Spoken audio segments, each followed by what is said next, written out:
Hello and welcome to Exploring Christianity, a Journey of Faith. Now that we've covered an overview of the storyline of the Old Testament in our last couple of videos, I thought we'd take a look at some of the key players to see where they fit into the story. We'll start today with Noah. The story of Noah ends with a list of Noah's descendants and what tribes of people they were. When I've read this story in the past, I've recognized that some of the names crop up later in the biblical story, but I've never taken the effort to really look at that. So I figured this would be an interesting exploration. It turned out to be, but not in the way I expected.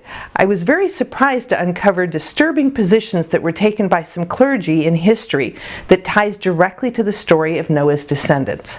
But I'm getting ahead of myself. Before we start, I want to make it clear that I'm not taking a position about whether the story of Noah is actual history or allegory. We're just going to take a look at the story as written and see how significantly it impacted both biblical and recent history. Quick review of Noah's story, found in Genesis 6 through 10. Humanity gets thoroughly evil and the earth is full of violence, except for Noah, who was righteous. You can tell he was righteous because he was an old white guy with long white hair and a long white beard, which apparently was required for righteous people in medieval paintings. But I digress. God tells Noah that God is going to wipe out the people of the earth with a flood and start over again because they've gotten so bad. Noah builds an ark and fills it with animals. The flood hits. Noah, his family, and the animals float to safety in the ark, and everyone else dies horribly. After 5 months or more in the floating zoo, Noah sends out a dove who returns with an olive branch showing that there is dry land again. God blesses Noah and his sons and tells them to be fruitful and multiply and fill the earth. God gives them the rainbow as a promise that God will never destroy the earth with a flood again. And when we tell a story to our kids, that's where it ends, with the implication that they all live happily ever after. But there's more to this story, right? Next, we have this weird story in Genesis 9 about how Noah gets blasted, strips naked, and passes out. His son Ham sees him naked, goes to tell his brothers Shem and Japheth, and then Shem and Japheth respectfully cover Noah with a robe while averting their eyes. When Noah comes to, he discovered what his youngest son had done to him.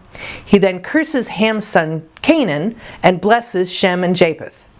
Then the Bible abruptly tells us that Noah lived 950 years and then died. The curse and blessing are interesting. Canaan, Ham's son, is cursed to be the lowest servant for his brothers.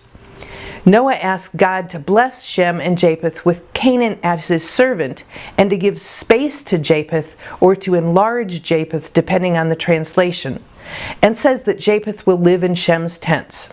Scholars debate lots of questions about this passage, including, did Ham just see his dad naked or did he do something else to merit a curse? Why was Canaan cursed instead of Ham? Are the blessings and curses specific to the brothers themselves, or did it apply to their descendants? A question that I find interesting is, what did it mean that Japheth will live in Shem's tents? I found lots of speculation, but few definitive answers. Then, in Genesis 10, the descendants of Noah's sons are given. While I tend to skim over the Bible genealogies, this one is particularly interesting because it lists nations and not just people's names. Turning to a reputable commentary called the New Interpreter's Bible, I learned that the descendants of Japheth are said to be the people of Asia Minor, which is mostly modern-day Turkey, Greece, and Cyprus. The descendants of Ham are thought to be in the areas that were under Egyptian control and those areas that Egypt did commerce with, and include sections of Africa, Arabia, and Mesopotamia. A few of the descendants of Ham's son Canaan are given as the Jebusites, the Amorites, the Girgashites, the Hivites, and the Arkites, and don't hold me to those pronunciations. The descendants of Shem include people in Syria, Assyria, Iran, and parts of the Arabian Peninsula. For the biblical narrative, the most significant descendants were the Israelites, and he is the origin of the name Shemites, or more modernly, the Semites. I looked for other places the names of the above descendants of Canaan were found in the Bible and found that these people were later conquered or enslaved by the Israelites when they entered the land of the Canaanites. I knew I'd seen those names somewhere else in the Bible, which was obvious once I realized that the Canaanites were the descendants of Noah's grandson Canaan. And so, the descendants of Canaan were slaves to the descendants of Shem, as indicated in the curse. Now to the disturbing findings that I mentioned earlier. In researching this topic, I learned that a lot of people extended what the Bible actually says and decided that the people of Europe and Asia were the descendants of Japheth, people of the Middle East are descendants of Shem, and people of Africa and Southwest Asia are descendants of Ham. I learned that in the 18th and 19th century, some preachers used the part of the blessing where it talks about enlarging Japheth to justify European imperialism. Worse, they also used what is called the curse of Ham, which is actually the curse on his son Canaan, and not all of Ham's descendants, to justify the enslavement of African people by Europeans. They did this by interpreting that the sons of Ham were being enslaved by the sons of Japheth as specified in Noah's curse. Even more horribly, there are apparently white supremacist groups who still make these claims today. In researching this topic, I found myself in some truly nasty websites, and frequently these sites appeared to be legitimate biblical study sites until you started reading their articles. Note to self, I need to clear my browser history.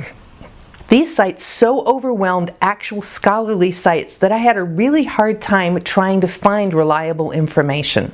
Note that some of the dubious websites are included in the sources that I'll put in the comments, so use care yourself if you look at some of them. So, we see that the sweet little biblical story of Noah that is told in children's books and made into cute toys, ignoring that all of the people of the earth were drowned terribly in a flood, also ties strongly into later parts of the biblical story. It connects to the Israelite conquest of Canaan. It is the origin of the Semites, the ancestors of the Israelite people who later became the chosen people of God from whom Jesus the Christ is born. And tragically, it's used as justification by some people even today for racial prejudice and hatred. I'd really like to hear from you this week. How do you react when you learn of the Bible, the truly amazing source of God's Word and God's precious gift to us, being used as justification for horrible injustice?